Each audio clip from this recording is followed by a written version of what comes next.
Et rêve à tous, Bezrat Hashemit Barar, continue le Sefer Hamidot, ça fait bien longtemps qu'on n'a pas fait de cours, donc on va essayer de reprendre à la grâce du ciel. J'étais en train de faire la Hamidot tout à l'heure et je pense à ça, je dis ça fait très très longtemps que je vais pas fait le Sefer Hamidot.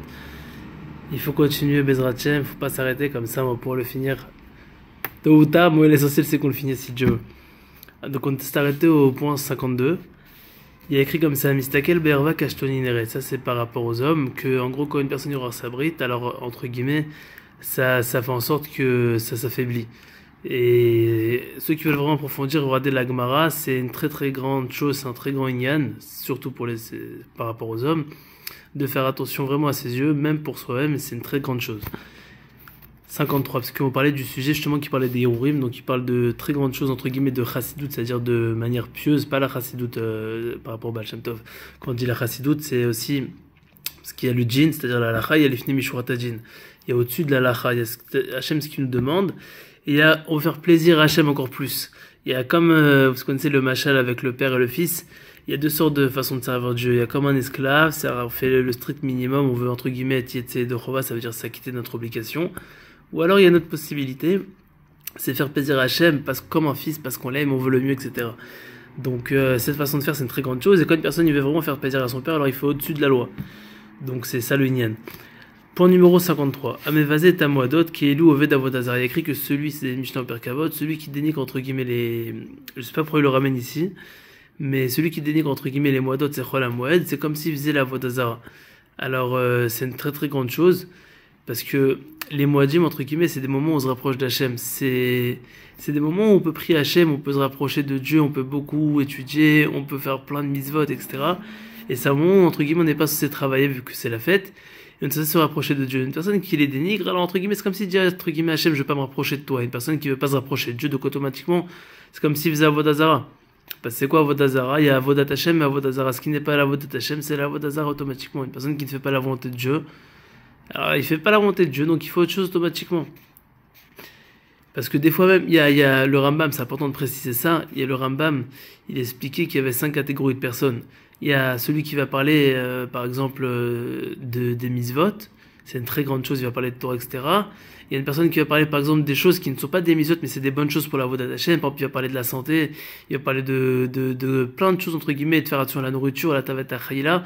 C'est des choses qui sont constructives pour le corps, pour la Avodat Hashem, c'est une très bonne chose. Et il y a des dvarim betelim, quelqu'un va parler de foot, ça sert à rien, et il y a la personne bichlal qui va parler du lachonara. Et entre les deux, et entre les quatre, il y avait aussi une catégorie, j'ai oublié c'est quoi. Mais en gros, la moralité, c'est quoi? C'est qu'il y a des choses où, entre guillemets, même si c'est pas spécialement une mitzvah, c'est quand même un peu une mitzvah. Par exemple, le fait de parler de santé, par exemple, quelqu'un qui veut faire un régime, il veut faire attention à sa santé, etc., c'est une bonne chose, c'est considéré comme une mitzvah.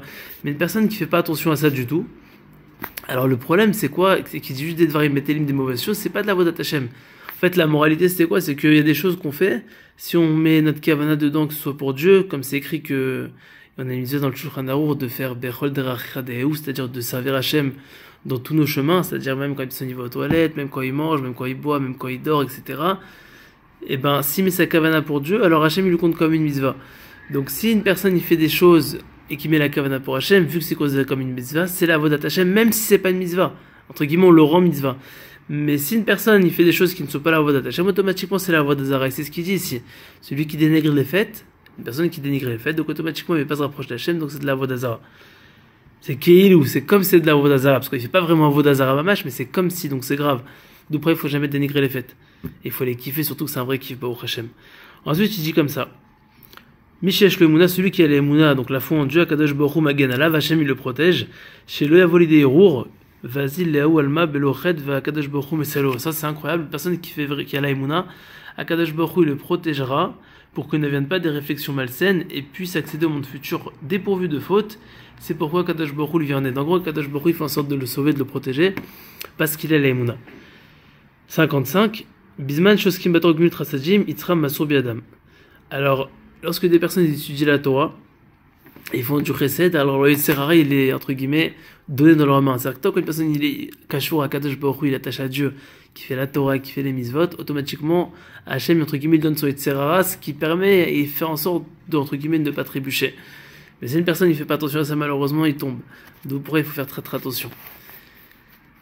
Là, ça fait 5 minutes. Bezratim, on va continuer à faire encore 5 minutes. Comme ça, on va faire le cours 108, 109 si Dieu veut. Et on va essayer de finir la première partie des réflexions, entre guillemets, les Hirurim. 56. Celui qui tire profit d'une hérésie quelconque, ça donnera finalement contre son gré l'idolâtrie que Dieu préserve. Alors, il dit ici d'avoir apikorsot en hébreu. Apikorsot, c'est quoi? C'est entre guillemets les réflexions idolâtres. Comment dire? C'est tout ce qui est les pensées, le fait de creuser, entre guillemets, comment dire, la philosophie grecque, tous les trucs comme ça. C'est très, très, très, très, très mauvais. Rabbi Nachman, que ce mérite nous protège, il disait que c'est un puits sans fond, entre guillemets, et les gens, ils peuvent croire qu'ils vont se dire, entre guillemets, ouais, c'est une bonne chose, je vais commencer à creuser. Je vais pouvoir avoir des réponses à des questions, mais le problème, c'est que des fois, on peut soulever des questions qui sont tellement profondes qu'on n'a pas de réponse. En vrai, il y a des réponses, mais il y a des questions que dans ce monde-là, on peut pas répondre. Mamash, il dit comme ça. Et il dit, ces questions-là, il faut les remplir avec des émounas. Mais si une personne, il a pas assez d'émounas, malheureusement, alors il se crée un puits sans fond, entre guillemets, et que Dieu préserve, ça peut le faire tomber dans sa émouna, c'est très grave. Donc, il dit, faire très, très attention. Il dit, une personne qui tire profit d'une hérésie quelconque, malheureusement, contre son gré, il ira à l'idolâtrie. Pourquoi? Parce que, entre guillemets, il se met dans, c'est lui qui creuse son puits. Que Dieu prenne l'expression d'entre guillemets de creuser sa tombe, c'est un peu la même chose. C'est une personne, entre guillemets, qui se met lui-même dans la galère. C'est pour ça qu'il faut faire très très attention de ne pas lire tous les livres d'Apicorso, de ne pas écouter les gens qui sont apikoros, etc. C'est les gens qui ne croient pas en Dieu, les gens qui remettent Dieu en question, etc. Il ne faut pas les écouter. Il dit même que leur souffle, le fait de parler avec eux, même ça peut être malsain pour la Neshama. Faut faire très très attention. 57. Si l'individu évite les péchés et implore le pardon divin, cela entraînera que même par la pensée, il ne faudra pas. Incroyable. Quand une personne maintenant, il veut pas faire de faute, dans sa tête, par la pensée, regardez comment c'est fort. C'est-à-dire qu'une personne, il est comme ça, il veut pas fauter, il dit Hachem, entre guillemets, sauve-moi, je veux pas fauter, il prie dans sa tête, etc. Et il implore le pardon, il dit Hachem, c'est grave, je veux faire tchouva, aide-moi, pardonne-moi de penser à vouloir fauter, etc. Alors il a écrit que il ne faudra pas, Shafil ou Mershava, le Kadosh Baruch Hu, entre guillemets, le protégera. C'est incroyable. Même par la pensée, il ne faudra pas.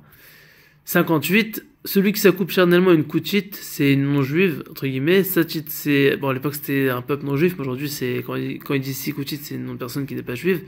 Satchira la souillure, et lorsqu'il s'ennuiera ensuite à sa femme et procréera, l'enfant conçu sera un renégat. Évidemment, un renégat, c'est une personne qui renie Dieu. Évidemment, du fait qu'entre guillemets, il s'attachait, entre guillemets, à une personne qui est impure, parce qu'entre guillemets, c'est pas une personne, entre guillemets, qui est convertie. Et maintenant, c'est pas une question de racisme ou quoi que ce soit, c'est que, entre guillemets, la personne, elle est pas juive, elle s'est pas convertie, il y a une touma. C'est comme une personne quand sa femme elle est nida, il y a une touma. Quand une personne, c'est une femme mariée, alors ça c'est la catastrophe. Il y a plusieurs cas. Le seul cas, entre guillemets, un homme il peut s'unir avec sa femme et que c'est caché et que ça mène des très bons enfants, c'est quand c'est sa femme tout simplement et qu'elle est autorisée. Si elle n'est pas autorisée, c'est interdit. Si c'est une femme mariée, c'est interdit. Si c'est une femme, entre guillemets, qui n'est pas mariée mais qui n'a jamais été muée parce qu'elle est nida, c'est interdit. Et une femme non juive aussi, c'est interdit. Et cette touma-là, malheureusement, cette impureté-là, elle fera en sorte que l'enfant conçu sera un renégat que Dieu préserve. 59.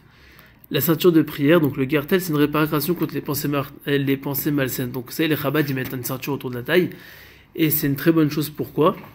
Parce que c'est une protection, c'est une réparation, excusez-moi, c'est un tikkun al-erorim, c'est une réparation contre les pensées malsaines.